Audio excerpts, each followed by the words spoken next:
मौजूदा विधायक श्री कृष्ण हुड्डा के निधन के बाद जो है अब ये सीट खाली हो गई है। इस सीट पर जो है उपचुनाव होना है।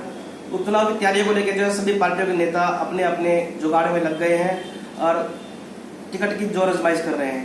आज हमारे साथ हैं बड़ौदा गांव से बिलोंग करने वाले खुद कर्नल रोहित चौधरी। ये कांग्रेस पार्टी से हैं लंबे समय से और कांग्रेस पार्टी से बड़ौदा हल्के टिकट मांग रहे हैं। इनसे पूछते हैं अगर इनको टिकट पार्टी विश्वास करके टिकट मिलती है तो क्या इनकी प्राथमिकता रहेगी। कर्नल जी, सबसे पहले पंजाब केसरी में स्वागत है आपका। बहुत बहुत धन्यवाद सुनील जी। मैं colonel Rohit Chaudhary, chairman Haryana Congress ex servicemen department से आप सबका धन्यवाद करता हूं कि आपने हमें समय दिया। कर्नल जी, अगर आप कांग्रेस पार्टी से हैं, कांग्रेस पार्टी से टिकट मांग रहे हैं, अगर कांग्रेस पार्टी आप पर विश्वास करती है तो क्या प्राथमिकता रहेगी? देखिए, कांग्रेस पार्टी अगर हमारे ऊपर विश्वास करती है, सबसे पहली चीज़ चौधरी भूपेंद्र सिंह हुड्डा हमारे ऊपर विश्वास करते हैं और कांग्रेस अध्यक्ष हमारे ऊपर विश्वास करते हैं, तो मेरी सबसे पहली प्राथमिकता ये रहेगी कि इस एरिया के अंदर जो आज तक कमियां रह गई हैं, जो शिक्षा, सबको शिक्षा और सबको काम, ये एक बेसिक मोटो के साथ हम चल रहे हैं। हमने भी एक अभियान चलाया है जिसका नाम है बड़ौदा मिशन, जिसके तहत हम यहाँ के लोगों को शिक्षा के साथ साथ रोजगार मुहैया कराने की कोशिश कर रहे हैं। मैं आपको एक चीज़ और बताना चाहूँगा कि मैं जब 2006 और 2007 में अम्बाला में पोस्टेड था तो हरियाणा की सारी कैंटीन हमारे पास हमारे अंदर हुआ करती थी। तो उस समय में 2007 में टोहाना की कैंटीन हमने शुरुआत कराई थी। तो इस कैंटीन को कितनी जद्दोजहद के साथ मैंने उस समय शुरू करवाया था। तो जब हमारी कोई जवाबदेही नहीं थी, उस समय पूरा अपना जी जान लगा के कराया था और इसके लिए जगह हमें चौधरी भूपेंद्र सिंह हुड्डा साहब ने सैनिक रेस्ट हाउस की जगह दी और इसका उद्घाटन जो है वो पूर्व हमारे army chief general VK Singh साहब ने किया था। तो ये सारी की सारी जब हमारी जवाबदेही नहीं थी, लेकिन एक मिट्टी के प्रति आपका, अपनी मिट्टी के प्रति एक आपका कर्तव्य होता है, वो निभाने के लिए हमने कोशिश की। हमारे परिवार ने शुरू से लेकर और आखिर तक पिछले 70 साल से इस इलाके के लोगों को हर जिस फील्ड में वो रहे हैं, चाहे वो पुलिस में रहे हैं, चाहे वो IAS में रहे हैं, IPS में रहे हैं, चाहे वो डॉक्टरी में रहे हैं, चाहे वो फौज में रहे हैं, हर तरह से यहाँ के लोगों की भलाई करने की कोशिश की है। और 1962 की लड़ाई के अंदर मेरे सगे चाचा वो चाइना की लड़ाई के अंदर शहीद हुए थे और उनके नाम पे बड़ौदा के अंदर स्कूल चल रहा है। मेरा बड़े भाई साहब डॉक्टर ध्रुव चौधरी तकरीबन बड़ौदा हल्के के रोहतक, सोनीपत, झज्जर इस इलाके के साथ साथ बड़ौदा हल्के के 50 से 60% घरों के अंदर उन्होंने लोगों की सेहत को सुधारने का काम किया है। हमने अपने लेवल पे जितना पॉसिबल हुआ सब कुछ करने का काम किया है। बहुत बड़े बड़े काम किए हैं। कर्नल जी, सबसे बड़ा एक सवाल ये खड़ा होता है कि ये गढ़ जो है कांग्रेस का माना जाता है ग्रामीण एरिया, लेकिन उसके बावजूद इस जो गढ़ बड़ौदा हल्के में जो है अभी तक वो विकास जो होना चाहिए था वो नहीं हो रहा। तो क्या मानते हैं कहीं कहाँ चुक रही है? देखिए, ऐसा है कि 2009 तक ये रिजर्व कॉन्स्टिट्यूंसी थी पहली बार, तो नुमाइंदगी, ज़्यादातर नुमाइंदगी बाहर से हुई, कोई बाहर का आ गया और यहाँ पे MLA बन गया। और 2009 के बाद भी जो हमारे नुमाइंदगी थी वो भी बाहरी का उनके ऊपर बहुत बड़ा टैग लगता रहा है कि बाहर के हैं।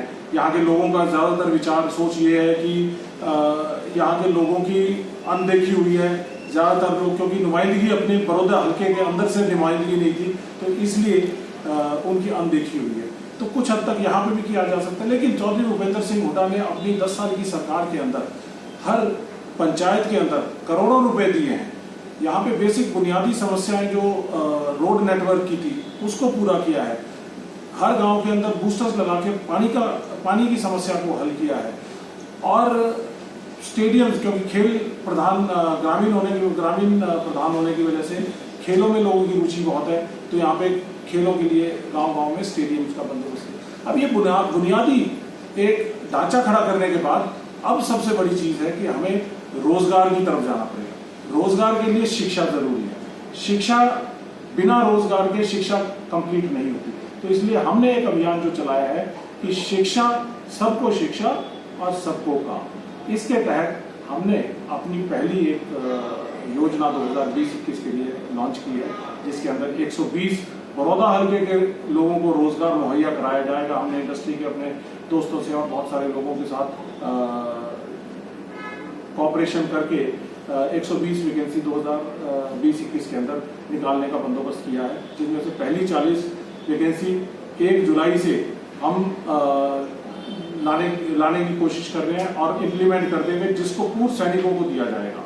कर्नल जी, जिस तरह से अब की बार माना जा रहा है कि जो बीजेपी और जेजेपी गठबंधन है वो गठबंधन के दौरान चुनाव लड़ा जाएगा, कितना अपने आप को वहाँ खड़ा देखते हैं कि अब की बार क्योंकि देखिए गठबंधन है, सरकार ऊपर बीजेपी की गठबंधन सरकार है, तो कितना आपको आपने वहाँ मजबूत देखते हैं आपकी बार अपने आप को? देखिए, सबसे बड़ी चीज़ है विनेबिलिटी किसी भी कैंडिडेट की, क्योंकि वो जीत पाएगा या नहीं जीत पाएगा। सबसे पहली चीज़ इस समय बड़ौदा हल्के के अंदर बाहरी और अंदरूनी का एक बहुत बड़ा कश्मकश चल रही है।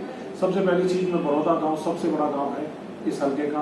बड़ौदा हल्के का नाम भी बड़ौदा गांव से है, तो मैं बड़ौदा का हूँ, बड़ौदा हल्के का हूँ, और विनेबिलिटी हमारी बहुत ज़बरदस्त है। यहाँ तकरीबन 7,000 के आसपास पूर्व सैनिक हैं। किसी भी कैंडिडेट के मुकाबले तकरीबन हर घर के अंदर अगर 5,000 पूर्व सैनिक भी अगर परिवार हमारे साथ जुड़ते हैं तो 20,000 वोटों से सबसे पहले हम बाकी लोगों से, अगर वो 0 से शुरू होता है तो हम 20,000 वोट से शुरू। जिस तरह से अभी आपने बताया कि बाहरी रहे हैं, अभी भी चर्चाएं हैं, कुछ बीजेपी के बड़े लीडर भी हैं, जेजेपी के लीडर भी हैं, बड़े नेताओं के नाम सामने आ रहे हैं, तो क्या मानते हैं? देखिए, ऐसा है कि चाहे कितने ही बड़ा नेता इस बार आ जाए, बाहर से जो भी आएगा उसको बड़ौदा हल्के के लोग नकार देंगे, चाहे वो किसी भी पार्टी से आएगा। और इसलिए जो है बड़े जो बीजेपी की तरफ से या कहीं से जो भी नाम आ रहे हैं, तो मुझे नहीं लगता कि वो यहाँ पे बड़ौदा हल्के के लोगों की भावनाओं के सामने टिक पाएंगे। और जो बड़ौदा हल्के की आवाज़ है वो अंदरूनी आदमी की है, अंदरूनी कैंडिडेट की है, सक्षम कैंडिडेट की है, साफ छवि के कैंडिडेट की है, पढ़े लिखे और जो प्रोग्रेसिव सोच के लोगों की है। तो उस सारे क्वालिफिकेशन के अंदर मैं बहुत अच्छी तरह से फिट होता हूँ। पूर्व सैनिक हैं, देश के लिए काम किया, अब हल्के के लिए काम करने के लिए पिछले 6 साल से काम कर रहे हैं। 1 रैंक 1 पेंशन की 6 साल से मोदी सरकार के साथ लड़ाई लड़ रहे हैं, जिसके तहत हमारी एक 1 रैंक 1 पेंशन का तकरीबन 60-65% के करीब पूरा हुआ। जंतर मंतर पे हमने तकरीबन 2000 दिन से हम लड़ाई लड़ रहे हैं। दिल्ली पुलिस ने हमें 3 बार अरेस्ट किया। हमारे वहां पे जो जंतर मंतर पे हमारे पंडाल थे पूर्व सैनिकों के, हमारे मेडल रौंदे गए, हमारे पंडालों को उखाड़ा गया, लेकिन हम फिर भी टिके रहे और संघर्ष करना जानते थे।